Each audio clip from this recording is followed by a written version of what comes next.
शब्दामध्ये असे कटू भाषा शोभा तरी देते काय का? अरे हो यार, सॉरी. हा, आकाशला भेटून आलीस वाटते नाही? मी कुठे जाते, काय करते, कुणाला भेटते, हा माझा पर्सनल मॅटर आहे. आणि माझ्या पर्सनल मॅटर मध्ये दुसऱ्या कोणी लुडबुड केलेली मला अजिबात खपत नाही. म्हणजे मी ती खपवूनच घेत नाही. काय झालं हसायला? अरे हसू नको तर काय करू. अगं कस्तुरीच्या सुगंधाने मोहित होईल सुगंधाच्या दिशेने एखाद्या सुसाट वाऱ्याप्रमाणे धावत सुटणाऱ्या तुझ्या एवढ्या सुशिक्षित तरुणीच्या तोंडून हे असले उद्गार ऐकल्यानंतर मलाच काय अगं एखाद्या शेबड्या पोराला सुद्धा हसू येईल.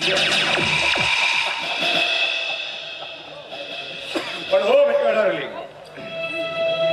कस्तुरी ही मृगाच्या बेंबीतच असते हेही विसरून चालता येणार नाही.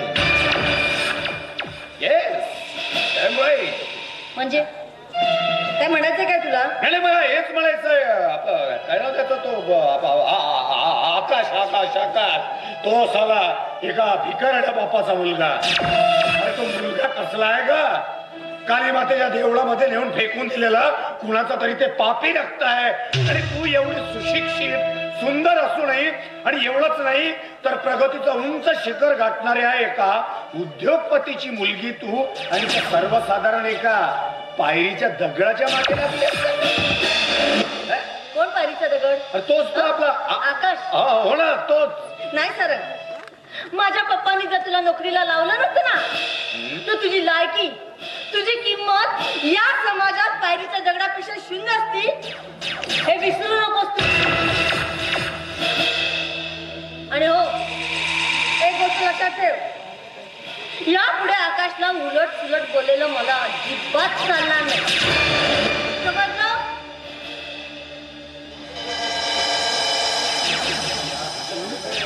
तुझ्या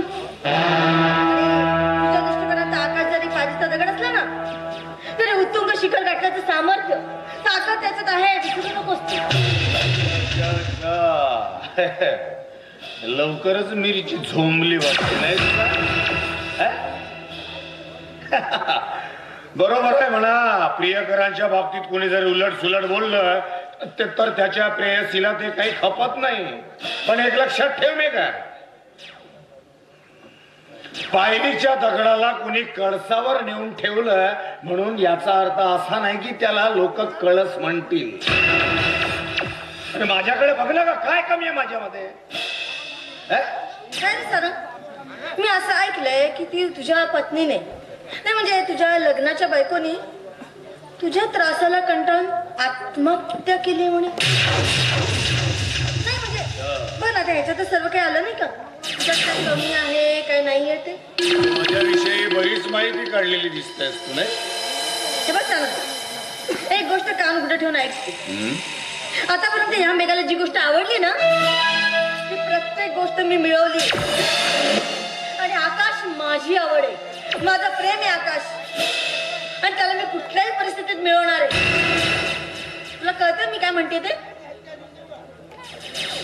एक लक्षात ठेव मेघा डार्लिंग, आपल्याला हवा तो माणूस जीवनाच्या साथीला मिळाला म्हणून आपल्या जीवनाचं गणित सुटत असतं असं नसतं. जे सुख जे ऐश्वर्य तू इथं या घरामध्ये उपभोगते आहेस ते सुख आणि तेच ऐश्वर्य तो भिकारडा आकाश तुला आयुष्यात कधीही देऊ शकणार नाही. म्हणून माझं आहे त्याचा नाद सोड आणि तुझ्या नादी लागू असत ना? नाही सर, अरे सागराच्या लाटा समुद्र किनार आदळून नष्ट पावतात आणि त्या सागरांच्या लाटांप्रमाणे क्षणभंगूर आयुष्य एखाद्या स्त्रीच्या प्रेमाचं नसतंच मुळी. स्त्री फक्त एकदाच एखाद्यावर प्रेम करते आणि त्यालाच आपल्या मनमंदिरात ठेवून त्याची पूजा करते. आणि माझ्या मनमंदिरात मी आकाशला ठेवलंय. आणि एक गोष्ट लक्षात ठेव, तू माझ्या पप्पांच्या मित्राचा मुलगा आहेस ही गोष्ट माझ्या लक्षात आहे म्हणून मी तुझ्याशी नीट वागतेय. तू माझ्याशी असाच वागत राहिलास ना तर मात्र पप्पांना सांगून या घरातूनच नव्हे तर नोकरीवरनं सुद्धा धक्के मारून हाकलून लावेल तुला मी. and this is my first and last warning. You understand? I think you better understand. Huh?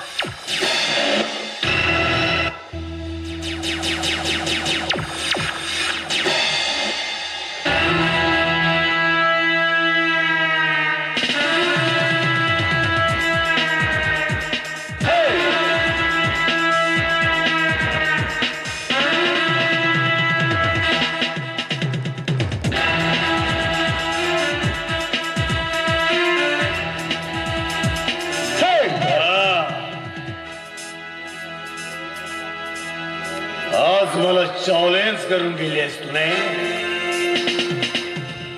साले याच मेघा बरोबर ते लग्न करण्याचे माझे स्वप्न होते पण हे साले त्या एका भिकारड्या आकाश बरोबर लग्न करून माझ्या स्वप्नांची राख रांगोळी करायला निघाली पण नाही मी पण सारंग उर्फ रुद्राक्ष पांडे तू जर त्या आकाश बरोबर लग्न करण्याचे स्वप्न बघत असशील नाही किंबहुना तू लग्न जरी केलंस तरी मी तुझ्याशी गेम खेळेन आजपर्यंत जो जो माझ्या विरोधात गेलाय त्याला मी निस्तनाभात केलाय कारण रुद्राक्ष पांड्या जेव्हा रुद्राक्ष आपलं रौद्र रूप धारण करतो तेव्हा त्या रौद्राक्षातून फक्त